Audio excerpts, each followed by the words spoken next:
Hey everyone, it's Loki again. I ended up taking longer to get this video made than I thought it would, but I'm going to work on getting my future videos out sooner. Today's video will be part 1 of 2 of my first full-length D&D story, where the party that eventually will become known as the Mavericks gets hired to deal with a spree of vandalism in the city of Cauldron. It is the same party that was featured in my previous video on wild magic surges, minus the half-elf druid Anders who hadn't joined the party quite yet, but I figured it'd be good to start by introducing you to each of the characters a bit more.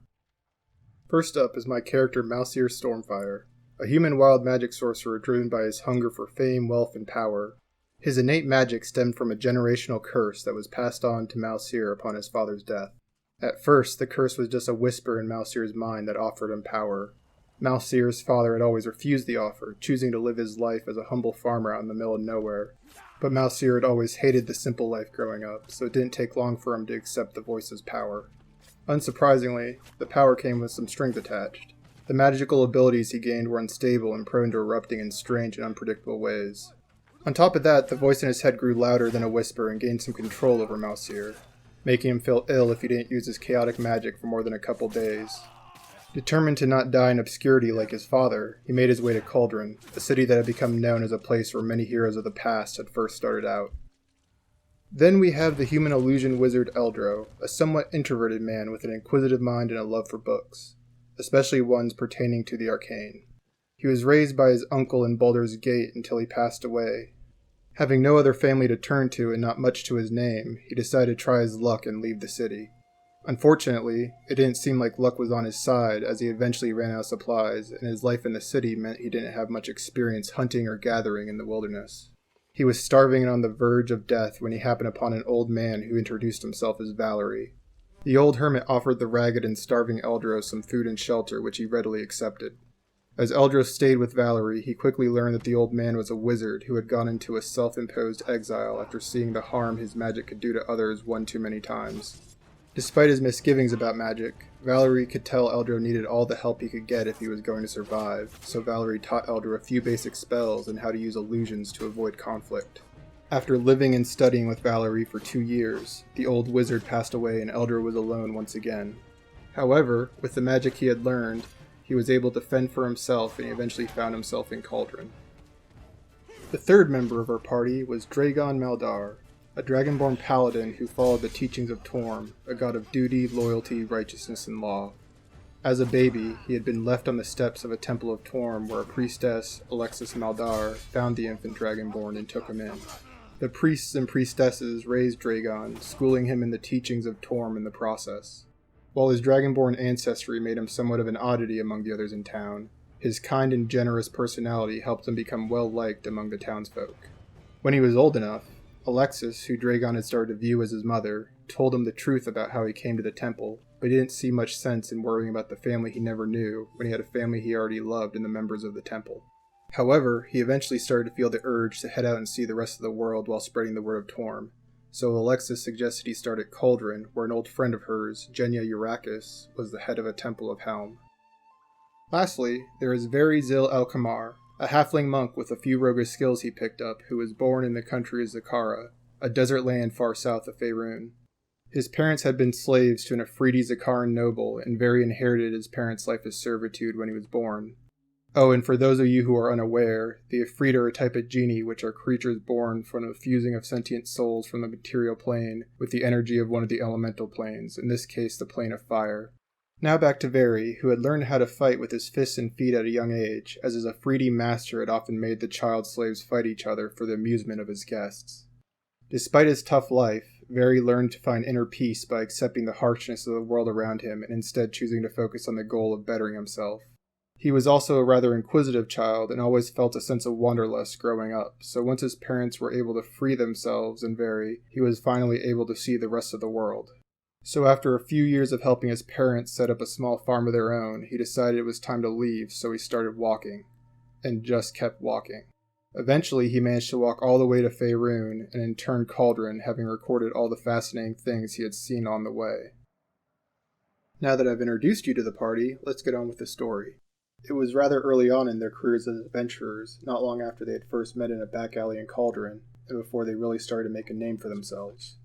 After saving an accolade of Helm from a group of ruffians belonging to a gang called the Last Laugh, and rescuing all but one of a group of missing orphans from some goblins and hobgoblins who seemed to be taking orders from a beholder, we were approached by the captain of the city guard, Turson Skellerang, about another job.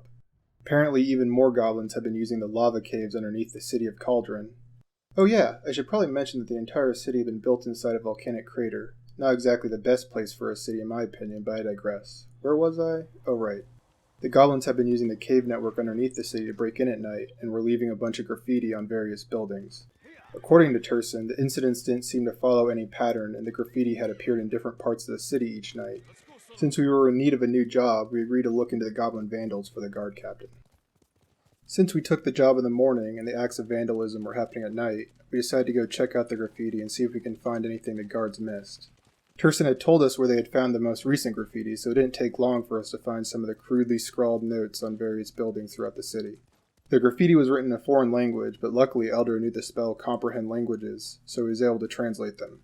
Most of the notes we found consisted of rather unhelpful messages like, "Snurk smells like dung," "Nag eats worm," and "Murd wrote this." However, a recurring name did seem to come up in quite a few of the notes. "Drakthar owns this. As a wolf, Drakthar hunts. Drakthar is dead, long live Drakthar, and Drakthar is fog." On top of that, there was one more note that seemed to stand out, although we really didn't know what to make of it at the time. "Hey cage makers, this is our town too." We hadn't heard of the cage makers before, but given the context, it seemed like this group of goblins were having some sort of dispute or turf war with them. With his name showing up so much, we figured Drakthar must be the leader of the goblins, but weren't sure how to make sense of what the goblins had written about him in the graffiti. While they could have just been some colorful descriptions of the goblin's leader, the references to him being a wolf and fog might have meant Drakthar had some magical aptitude, or was even some sort of shapeshifter. Also, we didn't have much luck finding any other clues or patterns to the acts of vandalism, but Eldro had another trick up his sleeve, the alarm spell. The spell lets you set up a magical alarm that lasts 8 hours and creates a mental warning if certain types of creatures of your choice enters the area. It's actually a pretty awesome utility spell that we made use of quite a bit later on in the campaign in some other creative ways. It can also be cast through a ritual, which meant it didn't require the use of Eldro's spell slots as long as you spent an extra 10 minutes casting it. So we spent the better chunk of a day casting a ton of alarms all over the city that would trigger if any goblins entered the area. After we were satisfied with the magical surveillance network we had cast over the city, there wasn't much to do but wait. This was when we discovered Nish's Fish Shack. We were looking for a place to kill some time until sunset when we came across a small hole-in-the-wall place to eat, basically a food cart with some tables to eat outside. While the place didn't look like much, the delicious smell wafting in from the kitchen drew us over. We quickly fell in love with Nish's fish and chips, and the Fish Shack eventually became another of our party's usual haunts in Cauldron alongside the Drunken Markov, the drinking spot I mentioned in my previous video. After filling our bellies, the sun set, and soon after Eldro received several mental pings as his magic alarms were set off all over the city. We quickly decided to head to the nearest triggered alarm where we were able to sneak up on 3 goblins in the middle of painting another of their tags. Before they were able to finish, we attacked, hoping to knock one out and interrogate him later. As we were making quick work taking out 2 of the goblins, the third one was smart enough to realize that this was a fight it couldn't win, and fled, leaving its companions to their fates. Unfortunately for him, Very broke off and gave chase, and was easily able to keep up with the extra speed monks get, with the rest of us following the trail they had left after we dispatched the other 2 goblins. Barry was able to follow the goblin back to a place called Orak's Bathhouse, and see that the goblin seemed to be let in willingly by someone inside.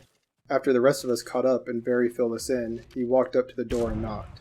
The door cracked open to reveal an old dwarf who quickly denied that any goblin had come into his bathhouse, and told us to shove off before he tried to slam the door in Barry's face.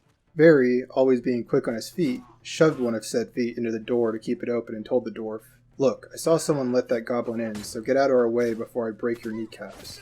The old dwarf considered Barry's threat for a few moments, but must not have been very impressed, because his response was to sucker punch Barry in the face, giving him some of his own medicine for once. Seeing Barry reel back from the surprise attack, the imposing Dragon barged his way past the dwarf despite his protest, with the rest of us following behind.